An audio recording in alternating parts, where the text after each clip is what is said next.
স্নান করার সময় মানুষটি অনুভব করলো যে তার শরীর ছোট হতে শুরু করলো। তার বিয়ের আংটিটি আঙুল থেকে খসে পড়ল। স্ত্রী হতবাক হয়ে গেল। যে মানুষটি আগে 6 ফুট লম্বা ছিল এখন কষ্ট করে তার কোমর পর্যন্তই রইল। সে আতঙ্কিত হয়ে হাসপাতালে গেল, কিন্তু ডাক্তাররা কিছুই অস্বাভাবিক খুঁজে পেল না। মানুষটি প্রতিদিন আরো ছোট হতে লাগলো। খুব দ্রুত সে ফুটবল আকারের হয়ে গেল।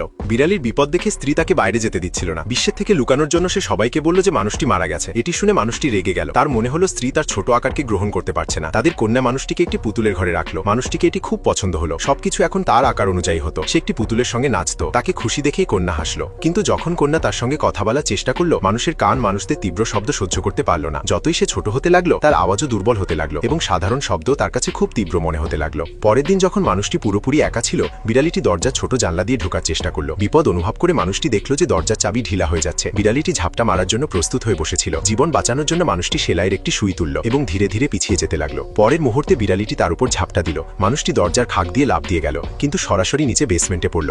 ভাগ্য ভালো সে কুয়োর মধ্যে পড়ল এবং ভেতরের আবর্জনা তার পড়ার গতি থামিয়ে দিল। যখন তার স্ত্রী বাড়ি ফিরল, মানুষটি তাকে কোথাও দেখা গেল না। মানুষটি সাহায্যের জন্য চিৎকার করল, কিন্তু তার আওয়াজ খুবই দুর্বল। বিড়ালিটিকে ভেতরে ঢুকতে দেখেও স্ত্রী ভয় পেয়ে গেল, কিন্তু মানুষটিকে দেখতে পারল না। এখন মানুষটির জন্য সিঁড়ি চড়া অসম্ভব হয়ে গেল। সে একটি ছোট চৌকসে টুকরো খুঁজল এবং মাটিতে তার নাম লিখল, যাতে কেউ তাকে দেখতে পারে। সে একটি গদির বাক্স থেকে একটি ছোট আশ্রয় তৈরি করল, কারণ এখন একটি ছোট পোকাও তার মৃত্যু হতে পারে।